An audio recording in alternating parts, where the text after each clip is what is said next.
और मैं नाम भी बता दूं, एक अवध एडवोकेट अवध कौर के माध्यम से इन्होंने एक प्रस्ताव भेजा लोढ़ा कमेटी को, और उसमें सिग्नेचर करवाए थे प्रेम कौर से। प्रेम कौर जो निर्मल भंगू की पत्नी है, उनसे सिग्नेचर करवा के 2-3 साल पहले 17 में, लेकिन जो अखबार में आया है वो 2 साल पहले, बठिंडा में 2 साल पहले की बात है। तो उस समय इन्होंने इनको, प्रेम कौर ने, ये तिहाड़ जेल में था निर्मल सिंह भंगू, 2017 की बात है। और मैं तारीख भी बता देता हूं आप लोगों को, 8 मार्च 2017, नहीं 20 मार्च, 8 मार्च को एक दूसरी कोई कंपनी थी शायद, उसने दिया था, और 20 मार्च को प्रेम कौर ने सिग्नेचर करके एथराइज किया, इनको अथॉरिटी दी आपके एडवोकेट अवध कौशिक को, और अवध कौशिक ने वो प्रस्ताव दिया, लेकिन सुप्रीम कोर्ट में अवध कौशिक गायब, यानी अपने ही प्रपोजल पर बहस करने तक को तैयार नहीं हुआ, और वो खत्म, कहानी उड़ गई उसी समय। अब उसके बाद इसको जब बठिंडा जेल ले जाया गया, बठिंडा में एफआईआर भी निर्मल सिंह भंगू ने खुद अपने ऊपर करवाई। वही मैं आप लोगों को बोल रहा हूं कि ये लोग खेल कैसा खेल रहे हैं, पहले आप समझिए। आप लोगों को जो लग रहा है ना कि ये भंगू के खिलाफ एफआईआर हुई, ये हुआ, वो सब भंगू खुद करवा रहा है, खुद को बचाने के लिए, क्योंकि तिहाड़ जेल में भंगू का बलात्कार हुआ था, आपको पता है। तिहाड़ जेल में भंगू का यौन शोषण होता रहा, कम से कम 50 बार हो चुका है। भंगू का, बुढ़ऊ का, छोड़े, तिहाड़ जेल में छोड़ने वाले नहीं है। आपको लग रहा है कि सुब्रत भट्टाचार्य बच गया? सवाल ही नहीं है। तो भंगू का वहां पर यौन शोषण हो रहा था, तो इसलिए उसने अपने खिलाफ बठिंडा में एफआईआर दर्ज करवाई और अपने आप को बठिंडा ले गया। जबकि अन्य भी कई शहरों में एफआईआर है, लेकिन वहां पर गिरफ्तारी नहीं होती है। वहां पर गिरफ्तारी की बात होती है तो वो अपना वकील खड़ा कर देता है कि ऑलरेडी मामला सुप्रीम कोर्ट में है, ये बोल करके गिरफ्तारी तक नहीं हो रही है। यहां तक कि ईडी ने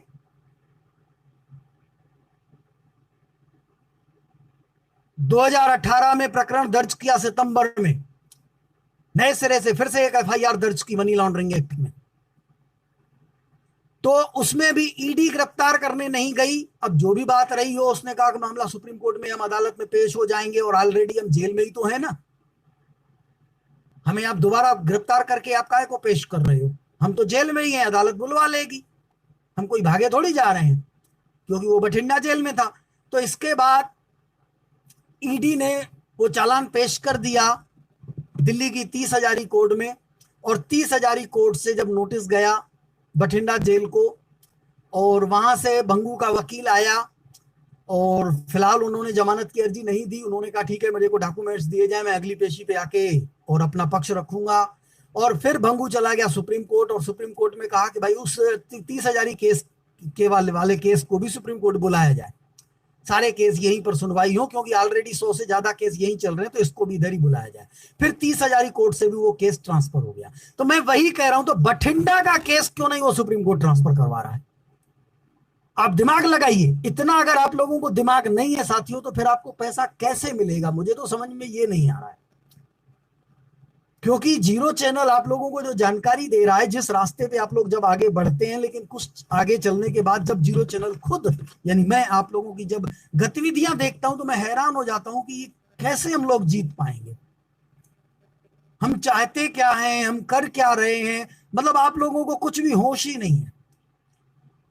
अगर इतना भी नहीं समझ पा रहे हैं लोग जो संगठन के पीछे जा रहे हैं, मैं उनसे भी पूछ रहा हूं, उनको भी दिमाग होना चाहिए कि जब 30 हजारी कोर्ट में 2018 में केस दर्ज होता है, उस केस को निर्मल सिंह भंगू सुप्रीम कोर्ट में ट्रांसफर करवा लेता है, जबकि सुप्रीम कोर्ट और 30 हजारी कोर्ट के बीच की दूरी कितनी है? वो चाहे तो सुप्रीम कोर्ट भी जा सकता है, 30 हजारी कोर्ट भी जा सकता है। अगर एक ही दिन में डेट पड़ती है तो भी फर्क नहीं पड़ेगा। पहली बात, आप पहले कानून समझ लीजिए कि केस ट्रांसफर होते क्यों हैं। एक अदालत से दूसरी अदालत में केस ट्रांसफर कराने का कानून क्या है, पहले समझिए कि एक व्यक्ति के ऊपर एक केस मुंबई में चलता है और एक केस दिल्ली में चलता है, और बहस के पॉइंट चाहे अलग अलग हो, लेकिन मूल मैटर एक होता है।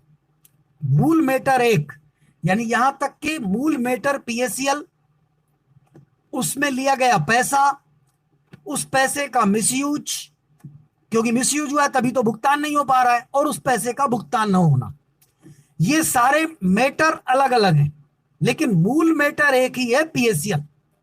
अगर पीएससीएल कंपनी का रजिस्ट्रेशन नहीं होता, लाइसेंस नहीं लिया होता, तो ये सब होता ही नहीं। तो मूल मेटर एक है, लेकिन अंदर के पॉइंट अलग अलग हैं, इसके लिए अलग अलग धाराएं हैं, अलग अलग कानून है, अलग अलग केस बनते हैं। जब आप लोग 21-22 के मैटर को लेकर के पहुंचते हो, तो हमारे ही निगेटिव सीनियर पहुंच जाते हैं और कहते हैं कि ये तो मामला सुप्रीम कोर्ट में है। अरे उस सीनियर को ये कहने की क्या जरूरत है, वो भंगू को कहने दो ना। ये सीनियर क्यों कह रहा है, भंगू के फेवर की बात वो क्यों कर रहा है? आप यहां पर भी अपना दिमाग नहीं दौड़ाते क्या? आखिर इसको क्या गरज पड़ी है मैनेजमेंट का फेवर लेने की? ये आपके साथ क्यों नहीं खड़ा हो रहा है? या तो फिर ये सच बता दे, लिख के दे दे कि पूरी प्रॉपर्टी है। तब जब पूछते हैं प्रॉपर्टी, तब बोलता है मैं अकाउंटेंट हूं क्या, मैं कंपनी का मालिक हूं क्या, मैं मैनेजर हूं क्या, मैं ये हूं क्या, मैं वो हूं क्या। लेकिन जब पुलिस पूछती है तो वहां पर भी आकर के ये कह दे कि भाई मैं एम्प्लॉय थोड़ी हूं, मैं अकाउंटेंट थोड़ी हूं, मुझे क्या मालूम साहब।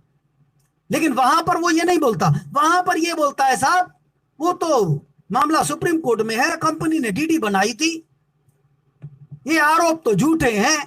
वहां पर वो ये बोल रहा है, वहां पर अगर अनजान बन जाए कि साहब मुझे नहीं मालूम, मैं खुद एक कार्य करता हूं, आप जांच करिए, तो पुलिस मजबूर हो जाएगी कि एक और बयान इस प्रकार का आ गया।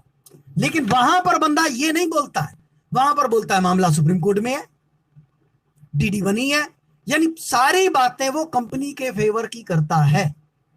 लेकिन जब आप उनसे सवाल जवाब करते हो, तो तब पहले तो बातचीत आपसे कंपनी के फेवर की करेगा, यहां तक कि चाहे मंगेश सरवल हो। मीटिंग में भी उसने कहा, मीटिंग में उसने जब गुजरात में मीटिंग हुई तो क्या कहा कि कंपनी के ऊपर कुल 15,000 करोड़ कर्जा है। जब किसी ने पूछा कि भाई कंपनी ने खुद लिख करके दिया है कि 60,000 करोड़ से अधिक है, 57,000 करोड़ पहले लिख के दिया और बाद में लिख के दिया कि जो 800 करोड़ लिखा है एक्चुअल में वो 8,000 करोड़ है, तो 65,000 करोड़ बन जाता है। तब मंगेश सरवल ने ये कहा कि नहीं, सेबी ने दरअसल में कुल टोटल लगाया कि कुल कितना पैसा जमा हुआ, और उसमें से कंपनी ने जो पैसा माइनस किया, वो जो भुगतान दे चुकी है कंपनी पिछले, ये भाई 96 में कंपनी ओपन हुई, तो लगभग मान के चलिए 2002 के बाद इस कंपनी ने भुगतान देना चालू किया होगा। भाई पहले 5.5 साल तक चलिए किसी का खाता पूरा नहीं हुआ, भुगतान नहीं दिया होगा, लेकिन 2002 के बाद तो भुगतान देना चालू किया होगा। तो 2002 से 2014 तक यानी 12 साल तक जो कंपनी ने भुगतान दिया, वो भुगतान माइनस नहीं किया गया है। मुझे एक बात बताइए, ऐसा कभी कानून में होता है क्या कि सेबी इनके द्वारा किए गए भुगतान को माइनस न करे? और मैं जानोगे तो सफलता हासिल कर पाओगे साथियों, वरना पॉसिबल नहीं, क्योंकि तभी तो आपको पता चलेगा कि एक्चुअल में दोषी कौन है। अभी तो जो जिसके बारे में आपको बोला जा रहा है आप उसी को दोषी मान रहे हो। जीरो चैनल बोल रहा है आपको फलाना आतंकवादी है, इन्होंने आतंकवादियों को पैसा दे दिया, आप वो मानते हो। संगठन वाले जिसको अपने चेले चपाटियों को बोलते हैं कि नहीं वो सेबी दोषी है, वो पैसा नहीं दे रही है, ये है वो है, वो उनको दोषी मान रहे हैं। संगठन के कई पदाधिकारी बोलते हैं नहीं ट्विटर पे ट्वीट करो, ट्वीट करो, ट्वीट करो, जैसे उनकी मैतारी के पिछवाड़े में वो ट्वीट जा रहा है। मुझे तो ताज्जुब लगता है सीबी यादव को प्रिंसिपल हरामखोर को किसने बनाया? इस हरामखोर के पिछवाड़े में ट्वीट करो, इसके ट्विटर पर जाकर के आप रिप्लाई दो, इससे पूछो कि आप ट्वीट किस बात का करवा रहे हो। 21 और 22 अगस्त का पैसा आतंकवादियों को गया है, वो आप क्यों छिपा रहे हो, क्यों दबाने की कोशिश कर रहे हो? बदले में आपको क्या मिला है? आप इस मामले को क्यों नहीं उजागर करवा रहे हो? पीएससीएल मैनेजमेंट ने ऐसी उपजाऊ भूमि क्यों खरीदी जो उपजाऊ भूमि नेगेटिव सीनियरों के बेडरूम में रखी हुई है? आप ये सवाल करो सीबी यादव से।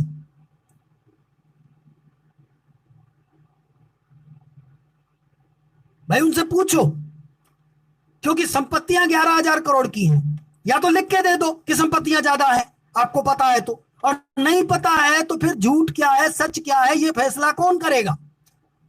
जब आप सच्चाई बोलते हो लिख के दे दो, वो तो मामला कोर्ट में है, वो तो वही बताएगा। अरे जब वही बताएगा तो फिर पुलिस को आप ये क्यों बोलते हो मामला कोर्ट में? फिर आप बोलो ना पुलिस खुद ही जाने, हमें नहीं मालूम।